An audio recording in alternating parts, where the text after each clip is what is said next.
All right, finding zeros. I started a video and got down to here, and I started having a sneezing fit, so I had to start over. But instead of rewriting everything, I'll just explain what I did here. Okay, we're finding zeros. In other words, I'm going to plug in. They're going to give us. They're going to give us a zero. What that means is I plug in a value, like for example, -14. If I plug that in for x's, multiply it out using the order of operations, do I get a zero as a remainder? If I get a zero, that means -14 is a zero. Right? That means I have to find the other remaining zeros.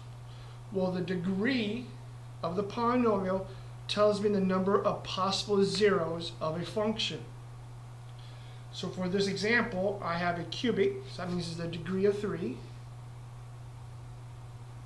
So that means there's 3 possible zeros. Well, they're giving us one of them, which is -14. So that means when I use synthetic substitution, synthetic division, or direct substitution, your remainder will be 0. In this case, that's what I had. I had to use a calculator for some of these because I ran out of fingers and toes. All right. So I had a 0. So -14 is a 0, which I knew it was because they're telling us it here in the beginning. All right. They're giving us a 0. We want to find the other ones. So I go ahead and do the synthetic substitution, and I'm left with this. So then I take this and I write it back with its variables. The degree is 3, so that means this new polynomial starts with 1 degree less. So that means I start with a quadratic, -3x minus 108. Now from here to find the other zeros, you can do 2 methods. You can try factoring, right? The factors of 108 that if I subtract would give me 3. Or you can use the quadratic formula. Okay, either way is fine. I like to try to factor first because that usually is a little bit quicker than the quadratic formula. There's less numbers to work with. So I'm going to try factoring first. All right, so factors of 108. That if I subtract, that will give me 3, and that will be 9 and 12. And I used the calculator there to help me. So x and x, 9 and 12, because if I subtract it gives me a 3, which is what I want. Now both signs are negative, so that means one of these is going to be positive, one's going to be negative. Well, since this number here is -3, that means the larger of the two must be negative. So 12 is bigger, so that has to be negative. So therefore, that has to be positive. Right? Set this equal to 0. Right? Because I want to find the zeros, so that means I got to set this equal to 0. Now I solve for x. So x plus 9 is equal to 0. X minus 12 is equal to 0. So therefore, subtract 9. I get x is equal to -9. And x is equal to +12. So there are my other 2 zeros. So the zeros of this function is -9, 12, and -14. Let's do another example.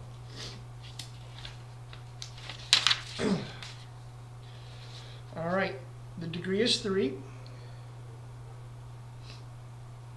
So that means I have 3 possible zeros, and I'm going to try and find them all if I can. They're giving us the first one, so we got to find 2 more. All right, so in order to do that, I got to use synthetic substitution or division or direct substitution with the given 0 first.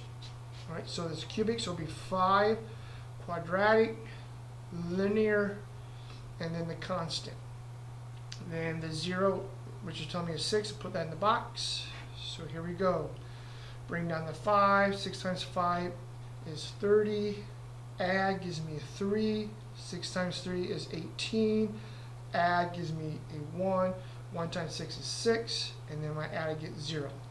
I should get, if you do not get a 0 here, that means you did this process wrong. All right? They're telling us it's a 0, so this has to be a 0 here when you finish. All right, so I take this right here and rewrite it with variables. Remember, it's a degree of 3, now it becomes a degree of 2. So it becomes 5x squared plus 3x plus 1. And again, I can use factoring or I can use the quadratic formula. All right, so it looks like quadratic formula will be best here. I don't think that's factorable. All right, so I set equal to 0. So A is 5, B is 3, and C is 1.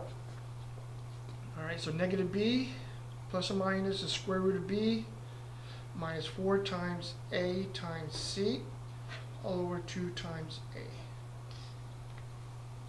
All right, so negative 3 plus or minus be 9 minus 20. Let's see, 9 minus 20 is a negative, what, 11? All right, so then I can simplify that in order to bring the negative out, so that becomes negative 3 plus or minus I, because I have a negative inside the radical, over 10. So here are my other two zeros, negative 3 plus I radical 11 over 10, and negative 3 minus I radical 11 over 10. So my two other zeros are imaginary, but nonetheless they are zeros. So if I take this and I plug it into here, I'll still get a 0 as my answer.